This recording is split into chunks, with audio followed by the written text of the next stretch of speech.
to Joseph's Model Railway and Toy Room. Yes, indeed. Thank you so much for joining me. Again, you don't need to subscribe or follow or like or any of that. Just putting out the videos there where I can. Okay, so we've hit an interesting situation as the track laying continues, where we're going to have effectively 3 bridges or viaducts, whatever you want to call them, across the layout. Now, the first one is going to be down near off the station, which is actually going to just be the baseboard that's going to just be cut and lowered to create a bit of a muddy, murky type of just causeway that we'll typically see in an industrial area. And in which case, I believe in that one, we're just going to be using just a pretty stock standard thing. It's not a major type of a feature. We're just giving it some dimension. Again, we're just going to cut the board accordingly, fit the rails against it, just to give that little bit of interest. The second one will be running on that upper second layer, almost sort of similar to that, where there'll be basically where a road underpass would be. And again, the same thing, we'll keep our plywood still in place as it runs around, and then we'll probably just be using the edges, but that's what we're going to be using for that sort of girder plate crossing that many people have seen in many countries on where the railway line will pass over the roadway or what have you. So that's a pretty common thing, and that'll all become clear with a bit of scenery I'm trying to do there. But most importantly, because it's holding us up from getting all this track laying happening at the moment, has certainly got to do with this corner. So we're obviously going to have the lower level, the 2 tracks just feeding around the corner here. Nothing interesting there. And on the back here, since this is all going to be pretty much sort of the typical sort of countryside area and things like that, the thing we need to talk about though is so we have these model kits that you get, and we also, I've got some glue at the moment. This is the Revel contactor glue that I see a lot of people using. I did a bit of research on this. There's so many products out there. Stick with what's working for you, any more than PVA and a toothpick. So we'll just see how we go. Obviously, I just wanted to have something that might be, and I understand this is a bit of a better product in the respect that this is a bit more structural. So I'm just trying to look for, it's not just a scenic display, it needs to take the weight of the locomotives as well. And not that there's a lot of weight. And anything that we've done, I could certainly see myself coming in and reinforcing with other adhesives as required. But just to sort of tack it together to get its shape and structure, we'll see how we go. The reason why I'm saying this is I've never done this before in all my life. I've never effectively had a model kit where I've taken it from poking it out from the punch outs and then gluing it all together. This is where I would just present a building that's already been done before from my previous Hornby layout, but realized that I sold those buildings with that layout, which if you've played with the Hornby ones before, they come in a box. It's just usually 4 to 6 pieces that you quickly clip together and assemble. And when it comes to decorating them, there's a sticker sheet where you just lay it over the roof, over the walls, clip it together, building complete. And I think they look quite good. By the time you've added a bit of scenery around it, that'll pass in my books, no problems at all. So some of the buildings, there's really only 3 or 4 key buildings, not including the sort of backdrop situation I want to do on the other side there. That'll just sort of be where we can just use the card and just create shop frontages. But the actual 3-dimensional building itself, we've got the Fawlty Towers Hotel, which is going to be a whole bunch of fun, I'm sure of that. Which we'll probably be using I'm pretty sure I have it here from the Pico catalogue where we're doing this cricket club here. In fact, here we go. Let's see if we can just bring that picture in for you there. Well, we're going to just sort of create part of that scenery there, and that building I may have already purchased at the moment. I certainly noticed there's the Pico cricket scene sitting in this box. That might already be there, so that aside. But when it comes to putting it together, gluing it, assembling, obviously it's going to need some painting and all those other things. Never done that before. So this could all be a whole bunch of interesting times. So we'll just focus on using this kit for the moment because we need it to carry on with getting the track going.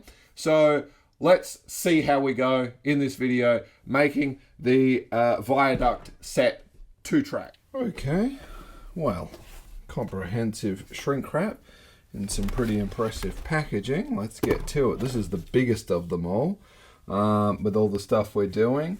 The other ones seem pretty simple. Not really much in a box like that compared to this one. And we've got a manual, which, you know, it doesn't really matter what language you speak. It's pretty clear and concise. And I suppose one of the biggest things in this type of build is it's mostly repetition. You're literally just building a series of segments and carry on. So let's have a look. Okay, so inside, what have we got? Well, as you can see, it's basically just a bulk of the, as mentioned, we're just repeating those sections of Viaduct, so it's pretty much same there. Everything's marked with the according numbers quite clearly, so I think this probably will seem overwhelming out of all the rest of them just because there's so much to do, but I think once you've sort of started on one bit, there's sort of a sense of just same, do it again. This one, obviously, it's not hugely intricate per se. These are just big pieces trying to cover a large area, and as I said, I think the whole idea is we'll get it into the size we need and probably mark it and actually trim down. That's my theory anyway. So more and more of that, and obviously we have kits with the arches. They're not too bad like when it comes to weathering and painting at the moment, because I'm not sure how that's going to go just yet. But as a neutral sort of colour, I don't think that's too bad at all. Then just the rest of the bits, and I think this is probably the important bit I was really after. Of course, we've got all the details for the guardrail or fencing barriers there.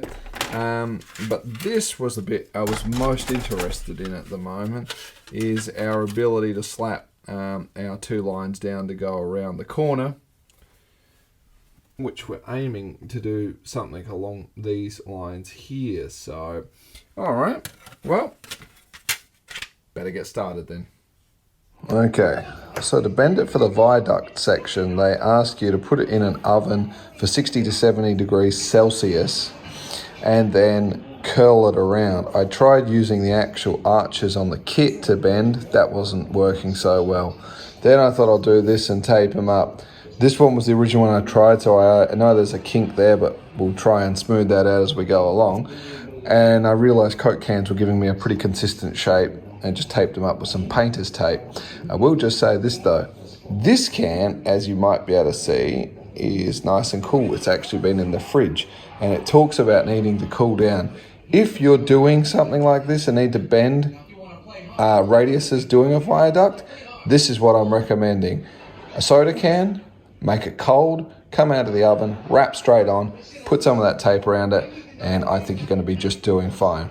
And if we just cut to this next picture now, here's the 4th one you're wondering about, which is where I first started, being substantially weighted down. Don't do this.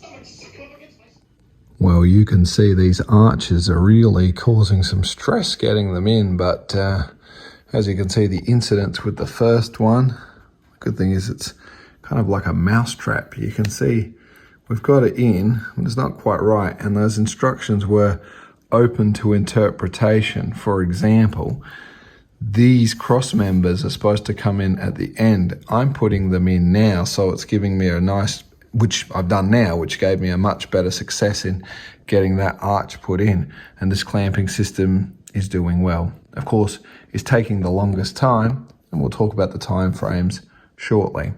What I've decided to do before we seal it all up between this one, and this one, I've just cut out exactly the right length in timber, and I'm actually just going to slide them under here, put a drop of glue on. I just can't see it's a bad thing for a bit of extra weight. There's obviously, as you can see, there's quite a bit of flex in the whole thing. Again, locomotives and trains aren't heavy, but I don't think that could be a bad thing. We've still got the additional wings that have been assembled here, which will be obviously attaching onto the end here. But let us carry on, shall we?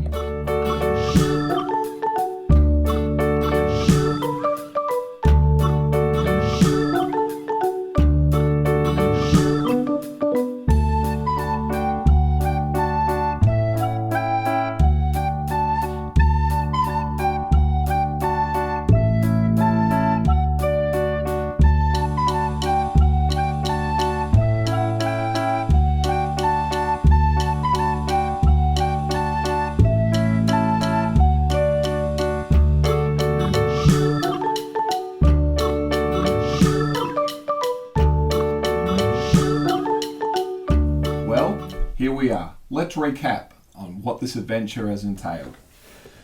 So, of course, we had the Fowler double track viaduct system here.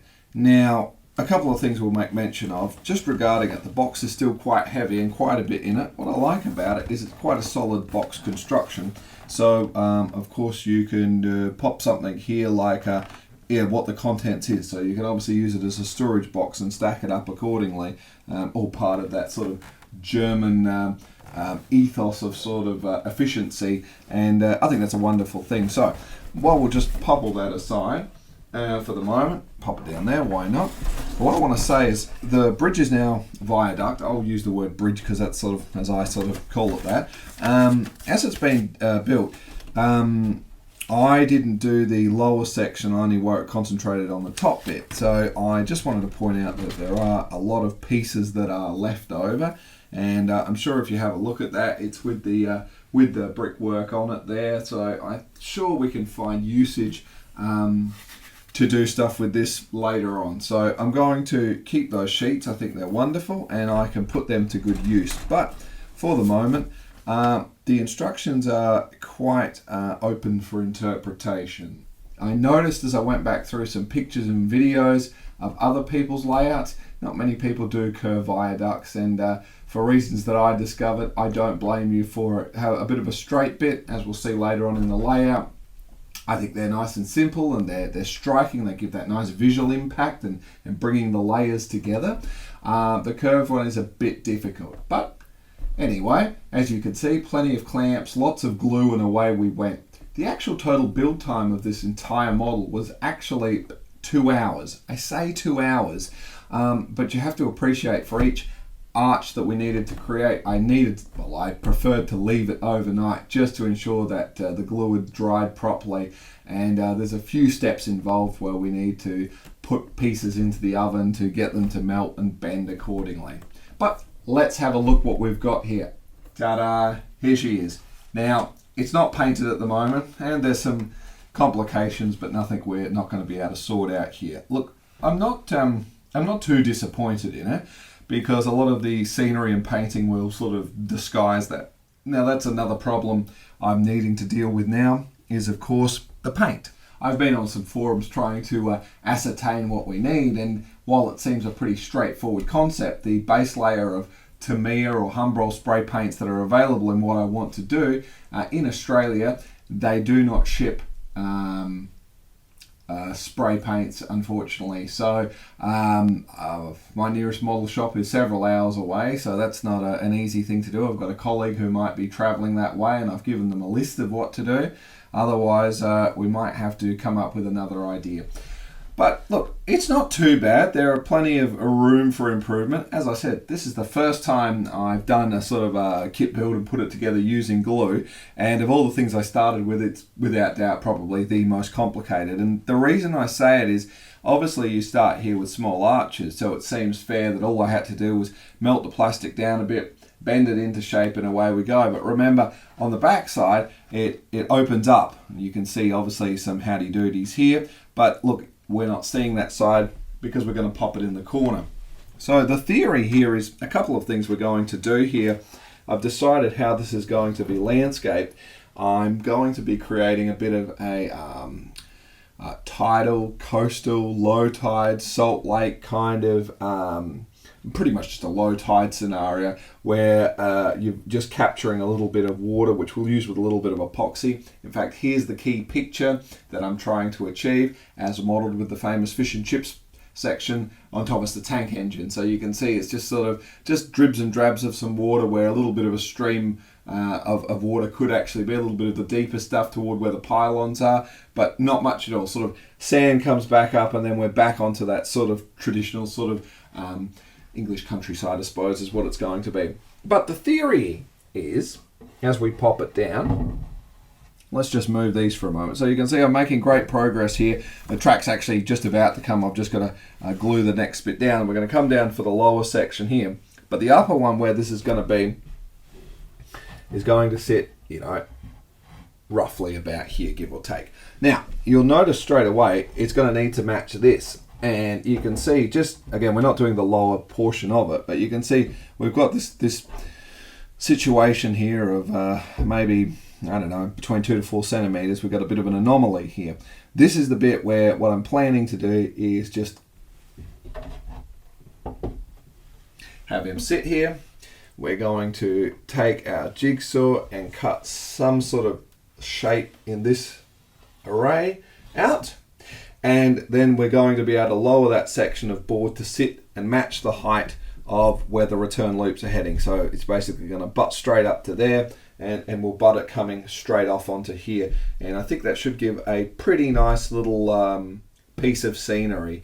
Really, at the end of the day, we weren't even really going to see or do much here anyway. So I think this is just going to add an extra little focal point we can carry on with. The glue that I used in this situation was the Revel Contactor Professional. I probably went through, honestly, I wouldn't have even gone through a quarter of this. And when I glued and made the joints, I even went back and then relayed again to sort of reinforce it. So, well, that now concludes a rather simple and quick video. I hope you've enjoyed it. I look forward to seeing you in the next one. Stay safe, party on. Toodles.